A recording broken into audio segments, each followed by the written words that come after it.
이 시간 우리 가운데 허락하신 하나님의 말씀은 사사기 4장 14절에서 21절까지 말씀 한 절씩 교독하도록 하겠습니다. 사사기 4장 14절에서 21절까지 말씀입니다. 드보라가 바락에게 이르되 일어나라, 이는 여호와께서 시스라를 내 손에 넘겨주신 날이라. 여호와께서 너의 앞서 나가지 아니하시느냐 하는지라. 이에 바락이 10,000명을 거느리고 다볼 산에서 내려가니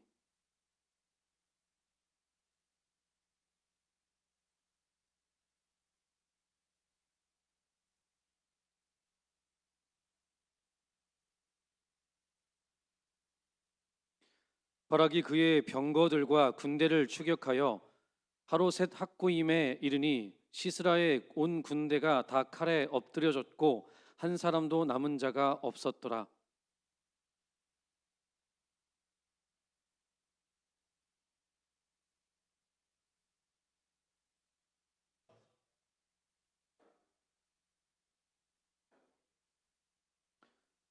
야엘이 나가 시스라를 영접하며 그에게 말하되 나의 주여 들어오소서, 내게로 들어오시고 두려워하지 마소서 하매 그가 그 장막에 들어가니 야엘이 이불로 그를 덮으니라.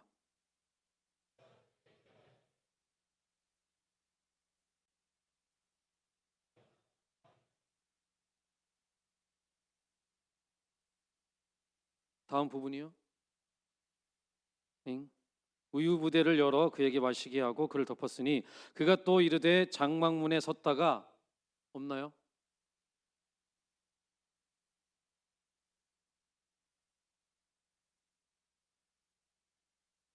네, 제가 읽어드리겠습니다. 21절 함께 읽겠습니다. 시작. 그가 깊이 잠드니 헤벨의 아내 야엘이 장막 말뚝을 가지고 손에 방망이를 들고 그에게로 가만히 가서 말뚝을 그 간자놀이에 박음에 말뚝이 꿰뚫고 땅에 박히니 그가 기절하여 죽으니라. 아멘. 할렐루야. 옆 사람하고 인사하겠습니다. 사랑합니다. 축복합니다. 고맙습니다. 이제 한 번 더 인사할 때는 사축고 인사하겠습니다. 사축고. 네.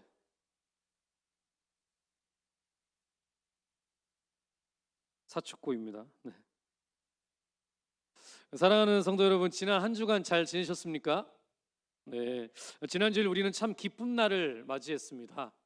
귀빈 초청잔치, 참 많은 분들이 약 70명에서 80명 정도의 새가족들이 오셔서 우리 목사님을 통해서 선포되는 복음의 메시지를 그들에게 전달했습니다. 그리고 제가 통계를 내보니까요, 한 10% 정도가 오늘부터 예수 믿겠습니다 라고 고백한 사람들이 있었고요. 그리고 한 20% 정도는 조금 더 다녀보고 내가 등록하겠습니다 이런 사람들도 있었습니다. 참 감사한 일이죠. 여러분들께서 각자의 자리에서 시간과 물질로 또 다양한 봉사로 헌신해 주셨기 때문에 그렇게 은혜 가운데 잘 마칠 수가 있었습니다. 여러분 진심으로 감사드립니다.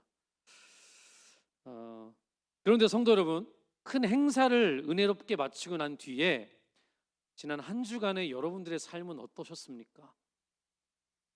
되게 큰 영적 사역을 마치고 나면 우리의 몸과 마음에는 깊은 피로감과 지침이 찾아오긴 합니다. 큰일 하나 끝냈다 하고 숨을 돌리기도 전에 우리는 다시 무거운 일상으로 돌아가야 합니다. 여전히 팍팍한 생업의 현장, 자녀 걱정, 건강 문제, 가정의 크고 작은 염려들이 우리를 기다리고 있습니다. 잔치의 감동은 순식간에 사라지고 거대한 현실의 벽 앞에서 우리가 충전했던 영적 에너지가 금세 바닥나는 그런 현상을 우리는 마주하게 됩니다. 교회 사역은 잘 마쳤는데 당장 내 삶의 문제는 언제 해결되나 그런 생각도 들기도 합니다. 오늘 말씀은 그런 상황, 즉 영적 승리 뒤에 찾아오는 피로감과 현실의 벽을 우리가 어떻게 이겨내야 될까? 그러한 말씀을 함께 좀 나누고 은혜를 나누고자 합니다. 먼저 본문의 이야기를 좀 들려드릴게요. 본문의 내용은 사사기 말씀이죠. 이스라엘 백성들은 20년 동안 하솔 왕 야빈과 그리고 그의 군대 장관, 그 유명한 시스라 장군, 이 장군이 이끄는 그들의 병사와 그들의 정치에 아주 신음하고 탄식하고 있었습니다. 이스라엘 백성들은 참 그 가운데서 고통을 많이 당했습니다. 시스라 장군에게는요, 당시에 최첨단 무기였던 철병거 900대가 있었습니다. 이스라엘 백성들에게는 철병거가 단 하나도 없었죠. 당해낼 수가 없는 것이죠. 백성들은 얼마나 두려웠을까요? 바로 그때 한 여인이 등장을 합니다. 그녀의 이름이 뭐냐면 드보라입니다. 그 이름이 꿀벌이라는 이름입니다. 그리고 랍비돗의 아내이자 이스라엘의 유일한 여자 사사였습니다. 쉽게 말해서 당시 유일한 여선지자라고 생각하시면 될 것 같습니다. 백성들이 두려울 때 이 드보라를 자꾸 찾아가는 거예요. 찾아가서 하나님의 뜻을 묻습니다. 드보라는 현실의 벽 앞에서 낭망해 있는 백성들에게 하나님의 음성을 듣고 바른 길을 제시해 주곤 했죠. 이때도 하나님은 드보라를 통해서 장관 바락에게, 군대 장관이죠, 이 바락에게 군사 10,000명을 이끌고 나가서 적장 시스라와 전쟁을 벌여라, 이렇게 명령을 합니다. 그러자 바락이 드보라, 당신이 나와 함께 가지 않으시면 나는 못 가겠습니다. 좀 두려워요. 못 가겠습니다. 이렇게 말하는 거예요. 리더의 자리에서 마땅히 앞장서야 할 이 남성 지도자였지만 그는 머뭇거리면서 오히려 이 여성 선지자 드보라를 의지하는 모습을 보이곤 합니다. 드보라는 그에 꾸짖지 않으시고 좋소, 나와 함께 가겠소, 내가 함께 가겠소, 이렇게 말합니다. 그러면서 좀 의미심장한 이런 말을 해요. 이번 전쟁에서 얻을 영광, 이것은 당신이 아니라 한 여인의 손에 돌아갈 것이요, 이렇게 말을 합니다. 이스라엘 군사와 시스라의 철병거 부대가 이제 기숑 강가에서 맞붙습니다. 당연히 하나님이 함께 하시기 때문에 이스라엘 백성들이 승리하게 되었습니다. 그런데 하나님께서는 이 900대의 최첨단 철병거를 어떻게 이기게 하셨을까요? 그 구체적인 내용이 오늘 본문에 나와 있지는 않지만 5장에 드보라와 바락이 부른 노래를 보면 어느 정도 유추할 수가 있습니다. 우리 20절과 21절을 한번 보겠습니다. 자, 시작. 별들이 하늘에서 시스라와 싸웠고 그 다니는 길에서 그와 싸웠다. 기손 강물이 그들을 휩쓸어 갔고 옛강 기손의 물결이 그들을 휩쓸어 갔다. 나의 영혼아, 너는 힘차게 진군하여라. 아멘. 이게 세 번역으로 읽은 성경입니다. 이 고대 사람들은 천체, 즉 별, 해, 달, 이것들이 자연 현상에 영향을 미친다고 생각했습니다. 다시 한번 성경 보여주세요. 네. 거기 보시면 별들이 하늘에서 시스라와 싸웠다고 표현하고 있습니다. 이 표현이 뭐냐면 하늘의 별들이 하늘에서 비를 내렸다는 그러한 의미입니다. 강력한 자연 현상을 말하는 거예요. 그래서 범상치 않은 엄청난 폭우가 갑자기 내려와서 이 전쟁에 개입했다는 의미로 받아들여졌습니다. 폭우를 쏟아 부어서 그 길에서 비로 그와 싸웠다, 이렇게 표현하고 있는 거예요. 또한 기숑강은 평소에는 물이 적거나 말라 있었어요. 그런데 이 폭우가 내리잖아요. 그러면 급류로 변하면서 주변 평야를 아주 진흙탕으로 만들어 버립니다. 그런 특징이 있었습니다. 즉 하나님께서 갑자기 이 철병거가 이 땅에 왔을 때 비를 내려서 기숑 강물이 불어나고 시스라에 자랑했던 철병거가 진흙탕 속에 빠져서 무용지물로 만들어버린 겁니다. 그게 바로 하나님의 역사였습니다. 인간의 힘으로는 상상도 할 수 없었던 그 하나님의 전능하신 능력으로 승리를 얻은 그런 상황인 것입니다.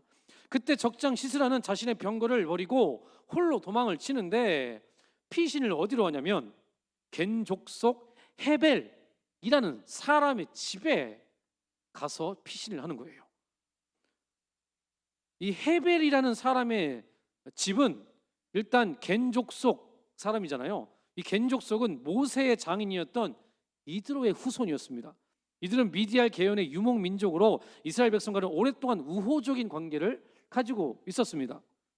그들은 이스라엘이 광야를 지날 때마다 안내자 역할을 했고요. 그리고 가나안 정복 이후에도 이스라엘 주변에서 아주 함께 친화 정책을 벌이면서 이스라엘과 좋은 관계를 유지했던 사람들이었습니다. 그런데 왜 하필 시스라는 이 집에 들어갔을까요? 우리 사사기 4장 17절을 한번 보겠습니다. 거기에 나와 있어요.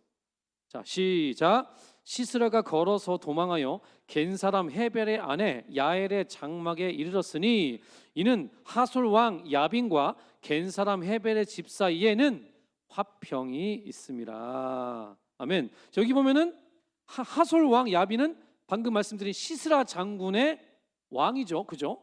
그러니까 시스라 장군이 이미 여기 겐 사람 헤벨과 좋은 관계를 맺고 있었기 때문에 그 얘기를 듣고 이곳에서 피신해 있었던 것입니다. 그러니까 전쟁에서 막 밀리니까 결국은 이 헤벨 사람 집 사이에 화평이 있었기 때문에 이 집에 들어갔던 것이죠. 자, 그러면 헤벨과 그의 아내 야엘이 이제 시스라를 맞이합니다. 아이고 얼마나 고생이 많았냐고, 어서 오셔서 편히 쉬십시오 라고 말하면서 환대를 하는 거죠. 그러나 헤벨의 아내 야엘이 이 여인이 보통 여인이 아닙니다. 아무래도 강단이 있고 여장부인 것 같아요. 그리고 하나님을 섬기는 여인이었던 것 같습니다. 이 여인이 시스라 장군이 잠이 들었을 때 이 말뚝 있죠, 말뚝을 가지고 와가지고 이 시스라 장군의 이 관자놀이에 머리에다가 대고서 그냥 박아버리는 거예요. 얼마나 세게 박았으면 바닥까지 뚫렸다는 거예요. 굉장한 여인입니다. 제가 볼 때 이 중에도 그럴 만한 여인들이 좀 계시는 것 같아요. 전도를 하는 거 보니까 뭐 그냥 거침이 없어요. 다 뚫고 갑니다. 우리 성도님들 가운데는 지나가는 분들을 막 부여잡고 계속 복음을 전하시는데 거의 뭐 비슷비슷한 것 같습니다. 대단하십니다. 결국은 그 관자놀이 망치로 말뚝을 박아가지고 시스라가 죽습니다. 드보라의 예언대로 아까 드보라가 뭐랬죠? 이 전쟁의 영광은 한 여인에게 돌아갈 것이다. 바로 이 여인에게 돌아간 것이죠. 바로 야엘이라는 여인입니다. 이쯤에서 우리는 이런 질문을 던질 수가 있겠죠. 자, 드보라라는 여자 사사를 의지했고 또한 그 기라성 같은 시스라 장군을 한 여인이 말뚝으로 그냥 이렇게 박아 죽이는데 도대체 남자들은 뭐 한 건가? 아니, 남자들은 도대체 뭐 한 거예요? 그런 생각이 듭니다. 사실 이 시대는 가부장적 사회였습니다. 그 이상호 장로님 같이 어깨가 떡 벌어지고 힘도 좋은 남자들이 장군 역할을 하면서 이끌었던 시대였습니다. 그래서 여성들은 무슨 일을 했냐면 가정에서 자녀 양육, 음식 준비, 옷 감싸기, 물 깃기, 연료 수집 이런 생존을 위한 활동을 했습니다. 그리고 그 밖에 대부분의 남성들은 사회생활을 한 거예요. 밖에 나가서 전쟁을 늘 치렀던 사람들입니다. 여성은 남성에 의해서 보호받아야 할 대상이었다는 것이죠. 그런데 이런 시대적 상황 속에서 여성이 전쟁터에 나가서 리더를 하고 적장을 죽여 전쟁을 승리로 이끕니다. 이 굉장히 독특한 상황이라는 것이죠. 아마 정정동 장로님 같이 상남자들은 자존심이 약간 상했을 것 같아요. 아, 이게 말이 됩니까? 이러실 것 같은데 지금 약간 그런 상황이라는 것입니다. 왜 그 시대의 남자들은 나서질 못했던 걸까요? 왜 그 남자들은 오랜 압제 속에서 하나님의 음성을 듣지 못하고 주도하여서 싸움에 나설 용기조차 내지 못했던 걸까요? 그런 질문을 그냥 던지게 되더라고요. 제가 봤을 때는 아마 그 현실의 벽에 부딪혔기 때문이라고 보았습니다. 아마 그들은 현실을 탓하면서 스스로를 합리화했던 것으로 보입니다. 이런 거죠. 저 적군은 철병거가 900대나 있대. 그 싸움 잘하는 시스라 장군이 있대. 우리는 그 철병거 한 대도 없는데. 우리는 시스라 같은 장군도 없잖아. 우리는 망했어. 우린 이길 수가 없어. 이런 상황 속에서 우리가 어떻게 이겨? 아마 우리도 철병거 900도 있고 그런 엄청난 위대한 장군이 있으면 이길 수 있을 거야. 가정법만 계속 얘기하는 거죠. 만약에 그랬다면, 만약에 우리도 있었다면, 만약에 시스랑 같은 장군이 있었다면 쓸 수 있었겠지. 그런데 현실은 아니야. 우리는 할 수 없어. 현실만 탓하고 있었던 것이죠. 자신의 무능력, 외부의 환경 탓, 이런 것만 하고 있었다는 것입니다. 이 모습은 신약 시대를 살아갔던 이스라엘 백성들의 모습과도 닮아 있습니다. 여러분, 그 신약 시대는 어떤 시대죠? 로마의 압제를 당했던 시대죠. 그죠?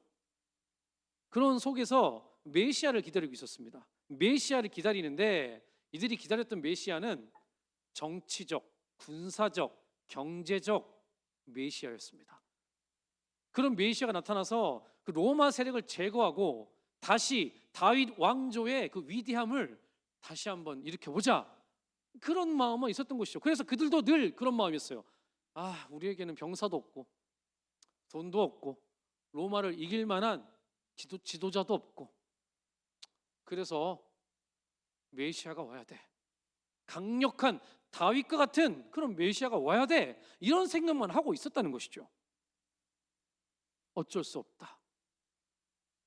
그런 생각만 하고 있었다는 것입니다. 이런 모습은 오늘날 우리에게도 있습니다. 그 남자들은 그런 생각이 있어요. 내가 키가 10cm만 더 컸으면, 내가 좀 더 잘생겼으면, 내가 사업할 때 우리 집이 더 부자여서 좀 더 내 사업을 밀어줬으면. 아마 여자분들은 또 그런 생각도 있을 겁니다. 우리 집이 좀 더 부유해서 내가 더 공부를 더 했으면, 내가 대학교까지 나왔으면 어땠을까. 또한 여러분들은 그런 생각도 하겠죠. 내가 돈이 더 많아서 우리 자녀를 더 밀어줬으면, 자녀가 공부하는데 더 그걸 밀어주고 서포트 해줬으면 자녀가 더 잘 살지 않았을까? 더 잘 되지 않았을까? 그런 생각을 우리는 늘 한다는 겁니다. 아마 어떤 분들은 우리 교회가 성도 더 많았으면, 우리 교회가 재정이 더 많았으면 더 좋았을 텐데, 이런 생각을 하시는 분들도 있겠죠. 혹시 여러분들은 어떻습니까? 현실 앞에서 만약이라는 그 가정만 늘어놓고 합리화하고 있지는 않습니까? 여러분, 정말 남자분들에게 여쭤보겠습니다. 10cm 키가 더 크고 얼굴이 잘생기면 행복합니까? 달라질까요? 부모가 부자였으면 여러분들의 인생이 정말 바뀌었을까요? 모든 문제가 해결되고 정말 행복할까요? 내 자녀가 더 잘 됐을까요? 내 자녀가 더 위대한 인물이 됐겠습니까?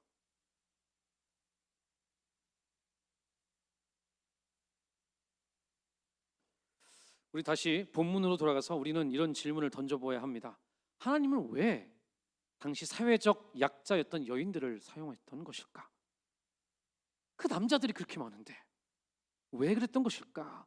왜 드보라와 야엘을 통해서 이스라엘을 구원한 것일까? 이것은요, 여러분, 결코 우연이 아니었습니다. 성경을 보면 하나님께서 이처럼 약하고 보잘것없는 이들을 사용하신 구원의 역사들이 참 많습니다. 예를 들어서 바사 왕국의 왕후였던 에스더를 여러분 생각해 보십시오. 자신의 민족 유다인이 멸절될 위기에 처했을 때 죽으면 죽으리라, 그 마음으로 왕에게 나와서 민족을 구원했습니다.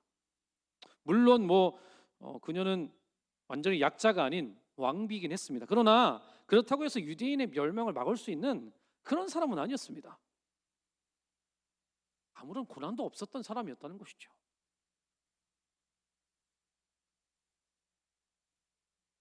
또한 여리고성의 기생 라합을 생각해 보십시오, 여러분. 이 여인은 한낱 기생입니다. 여리고성에 침투한 이스라엘 정탐꾼을 이 여인이 숨겨줍니다. 목숨을 걸고 숨겨줍니다. 만약에 숨겨졌다가 걸리면 어떻게 됐을까요? 사형이죠, 사형. 그런데 이 여인이 정탐꾼을 숨겨줍니다.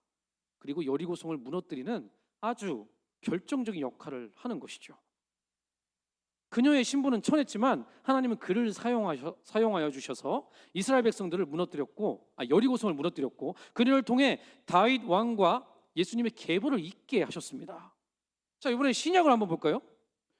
인류 구원의 하이라이트, 하나님은 한 연약한 여인을 사용하십니다.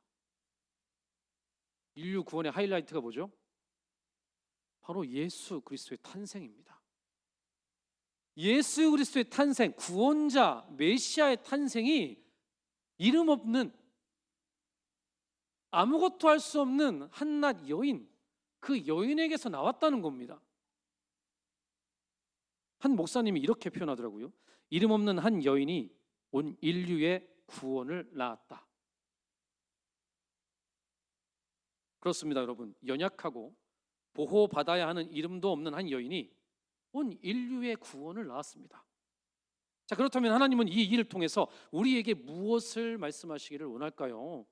드보라, 야엘, 에스더, 라합, 마리아, 여러분, 이들의 공통점은 무엇이죠? 이 세상의 권력과 힘으로 구원을 이룬 자들이 아니라는 것입니다. 우리 인간의 눈으로 봤을 때 이 사람 구원 이룰 만하네 라는 사람이 아니었다는 겁니다. 사회적으로 약자였고 아무런 힘과 능도 없어 보이는 그런 사람들이었다는 것이죠.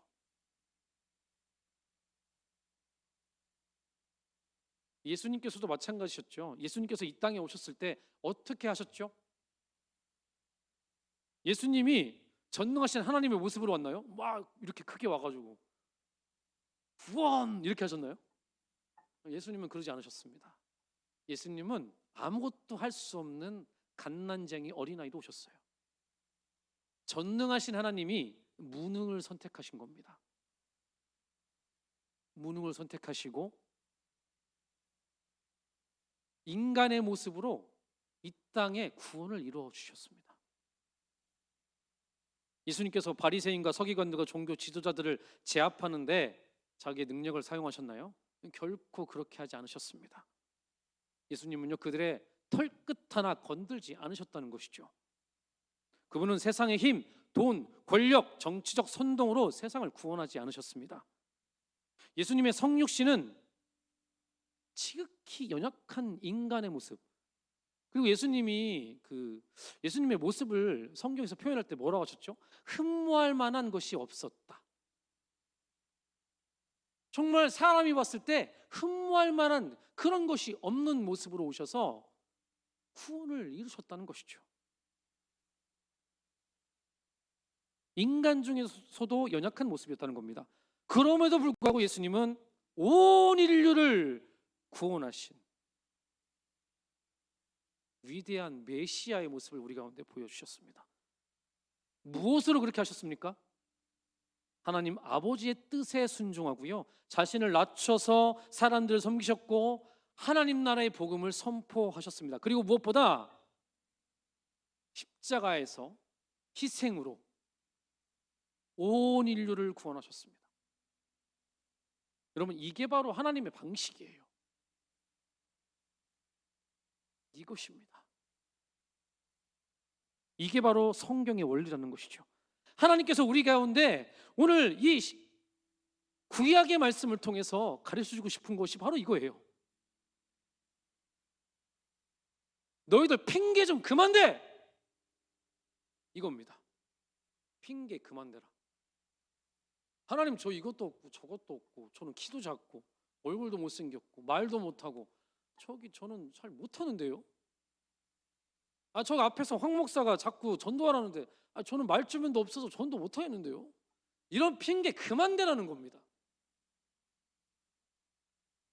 그만 대래요.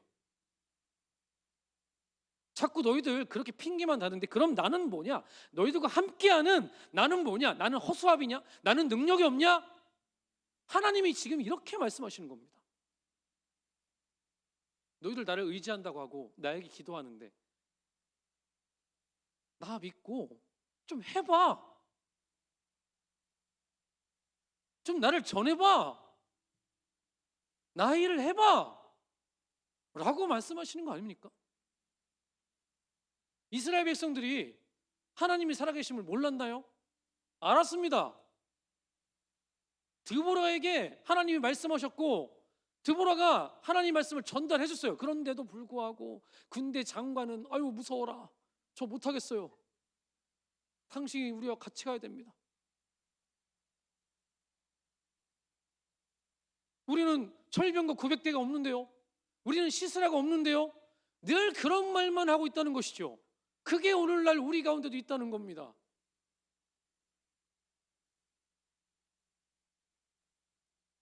하나님이 말씀하시는 거예요. 내가 이룰 거야. 너희들 나와 함께 했을 때 내가 이룰 거야 라고 말씀하신다는 겁니다. 너희들은 더 이상 작지 않다. 연약하지 않다. 내가 너희와 함께 하기 때문이다. 이렇게 말씀하신다는 것이죠. 제가 개인적으로 올림픽 경기 중에서 좋아하는 경기가 있습니다. 그게 뭐냐면 계주 경기입니다. 계주 경기를 보면은 바톤을 잡고 막 첫 사람이 뛰잖아요. 뛴 다음에 둘째 사람한테 촥 연결해 주죠. 그럼 둘째 사람은 어떻게 합니까? 막 뛰고 세 번째 사람, 그리고 또 막 뛰어서 네 번째 사람, 그리고 중간에 이 바톤 떨어뜨리면 안 되죠. 그죠? 바톤 한번 떨어지면 그냥 꼴찌하는 겁니다. 그러니까 바톤을 잘 잡아서 마지막 주자에게 전달을 하는 게 중요하죠. 그리고 마지막 사람은 바톤을 들고 올인을 해야 됩니다. 저는 마찬가지라고 생각합니다. 예수님이 이 땅에 성육신 하셨어요. 그죠? 성육신으로 내려오셨습니다. 그리고 죽으시고 부활하신 다음에 복음을 확증하시고 사도들을 선택하십니다. 사도들에게 명령하시는 거죠. 얘들아, 내 바톤을 받아라. 내 성육신의 바톤을 받아라 말씀하시는 겁니다. 예수님이 사셨던 그 삶을 살라라고 말씀하시면서 그 성육신의 바톤을 이어주는 거예요. 여러분, 이게 중요한 거예요. 자, 그럼 사도들은 그 다음은 자기의 교부들 또 이어주는 거예요.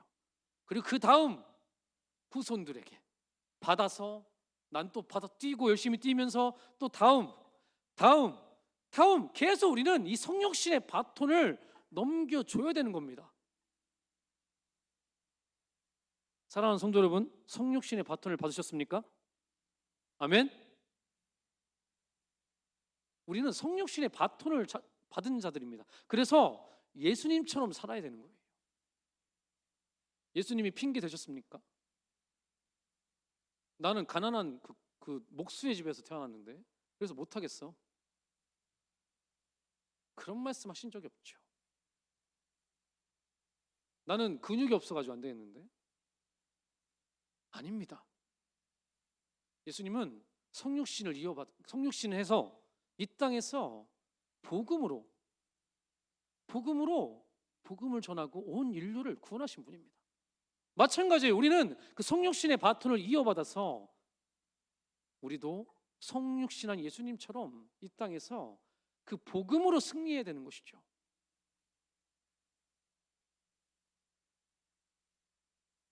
자, 성육신의 바톤하는 게 뭘까요? 바톤을 이어받는 게 뭘까요? 예수님처럼 거룩하고 아무 흠도 없이 살라는 말은 아닙니다. 뭐 우리가 어떻게 그렇게 살겠어요? 그렇게 살면 좋겠지만 그것만을 말하는 게 아니라 하나님은 어떻게 하셨죠? 예수님에게 세상의 힘, 돈, 권력의 논리로 세상을 바라보지 말라고 말씀하시는 겁니다. 우리가 자꾸 너무 그런 논리로 세상을 바라보는 거죠. 핑계 그만 대고 드보라와 야일을 사용하신 것처럼,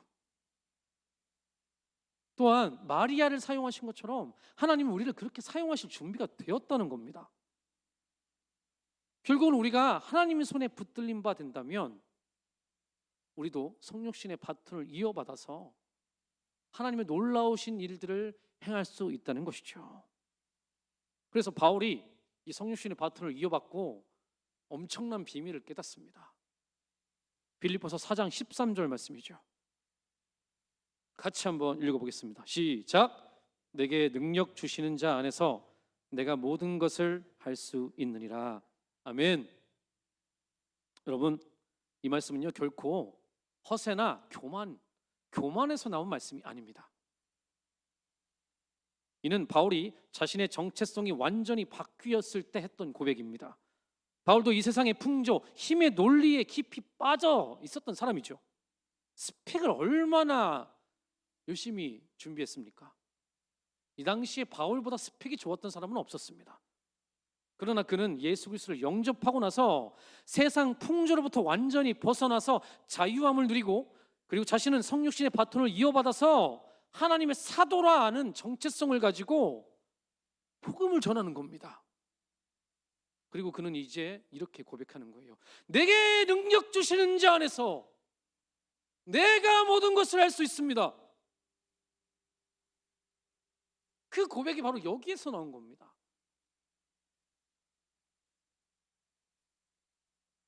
자, 그러면 성육신의 바톤을 이어받은 사람이 어떤 삶을 말하는 걸까요? 좀 더 제가 구체적으로 세 가지 정도를 말씀해 드리겠습니다. 자, 간단합니다. 예수님께서 성육신에서 이 땅에 행하신 일들을 생각해 보시면 됩니다. 자, 첫 번째로 뭐냐면 세상 속으로 들어가라입니다. 우리는 예수님처럼 이 세상에 들어가야 하는 거예요. 가끔 이런 분들이 있어요. 나는 그냥 교회에서만 살고 싶어. 세상 너무 험해. 세상 너무 무서운 것 같아. 그냥 교회만 다니고 집하고 교회만 왔다 갔다 할래. 물론 뭐 그럴 수도 있겠지만, 그러면 복음은 누가 전합니까? 하나님은 누가 전하죠? 우리는 그래서 세상 속으로 들어가야 되는 거예요. 들어가야 되는 겁니다. 예수님께서 이 세상 속에 들어가서 인간들과 함께 하셨던 것처럼 세상 속으로 들어가는 거죠. 두 번째, 당당하게 세상의 풍조를 거슬러라 입니다. 따라하겠습니다. 당당하게 세상의 풍조를 거슬러라. 세상 속에 들어갔으면 세상 사람들과 벗삼아서 그 풍조 따라서 살아가는 게 아니라 그 풍조를 거슬러 가야 돼요. 세상의 풍조 따라 사는 게 아닙니다. 그 흐름 따라 사는 게 아니라 우리는 예수의 세계관을 가지고, 하나님 나라의 세계관을 가지고 살아야 하는 것이죠. 예수님께서는 그 땅의 세계관을 철저히 부인하셨고, 오히려 하나님 나라를 선포하시면서 하나님 나라의 세계관을 그들 가운데 전해 주셨던 것이죠. 자, 세 번째 따라하겠습니다. 하나님께 순종하라. 네. 예수님이 성육신 하시고 그 땅을 살아내시고 마지막에 십자가에서 죽으신 것, 이것 자체가 하나님께 순종한 것입니다. 하나님께 순종할 때 아까 바울이 고백했던 내게 능력 주시는 자 안에서 모든 것을 할 수 있게 되는 것이죠. 아까 여러분 보십시오. 이스라엘 백성들이 두려워했던 이유는 뭡니까? 순종하지 못해서입니다. 하나님 말씀을 믿지 못해서라는 거예요. 사랑하는 성도 여러분, 세상은 끊임없이 우리에게 야, 너 돈이 더 있어야 돼. 너 이것도 있어야 되고, 너 좀 잘생겨야 되고, 키도 커야 되고, 학벌도 좋아야 되고, 그래야 돼 라고 윽박지릅니다. 세상은 늘 그렇게 말해요. 그러나 성경, 하나님 말씀은 단호하게 우리 가운데 말합니다. 하나님의 능력은 우리의 부족함에서 온전히 드러난다. 믿으십니까? 하나님은 철병고 900대에 주눅들지 않고 사회적 약자로 치부되던 여성들을 통해서 역사를 바꾸어 주셨습니다. 그들은 세상의 힘의 논리에 갇히지 않고 오직 하나님만을 의지했습니다. 이제 그 질문이 우리 가운데 돌아오는 거예요. 여러분들은 무엇을 들고 있습니까? 돈입니까? 명예입니까? 학벌입니까? 여러분들은 무엇을 두고 계시죠? 하나님의 말씀을 들고 계시기를 예수 그리스도로 축원드립니다. 복음보다 강력한 무기는 없어요. 사랑보다 더 위대한 무기는 없습니다. 예수께서 하셨던 것처럼 우리 다 같이 예수의 정신을 가지고 성육신의 바톤을 이어받은 사람으로서 세상 가운데 그렇게 하나님의 사랑을 증거하는 저 여러분 되시기를 예수 그리스도 이름으로 축원드립니다. 사랑하는 여러분, 여러분들이 약함, 여러분들의 모든 상황, 이것은요 결국 하나님께서 일하시는 통로가 될 줄 믿습니다. 여러분들이 하나님의 손에 붙들리기만 한다면 하나님은 여러분들을 통해서 상상할 수 없는 놀라운 일들을 행하실 줄 믿습니다. 세상의 풍조를 거슬러서 담대히 좀 나아가십시오. 그리고 오직 하나님께 순종하며 믿음으로 한 걸음 한 걸음 내딛기시를 바랍니다. 그럴 때 여러분의 삶은 하나님의 영광을 드러내는 그러한 빛나는 통로가 될 것임을 믿습니다. 기도하시겠습니다. 사랑하는 주님, 감사드립니다. 하나님, 그동안 저희들의 모습 돌아보았을 때 늘 핑계만 댔던 그런 모습들이 너무나 많았습니다. 하나님, 저는 키가 작고, 저는 학벌도 부족하고, 돈도 없고, 부모님도 그렇고, 저는 환경이 좋지 않습니다. 늘 그런 어떤 핑계만 대고 가정만 하고 있었던 우리의 모습은 있지 않습니까?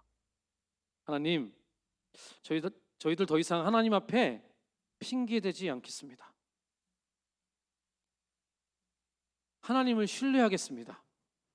하나님을 믿어 보겠습니다. 그 하나님의 위대하심을 믿고 의지하며 주님께 순종하며 나가겠습니다. 성령님, 우리와 동행하여 주시고 우리를 당신의 그릇으로 삼아 주시옵소서. 감사드리며 예수님의 이름으로 기도합니다. 아멘.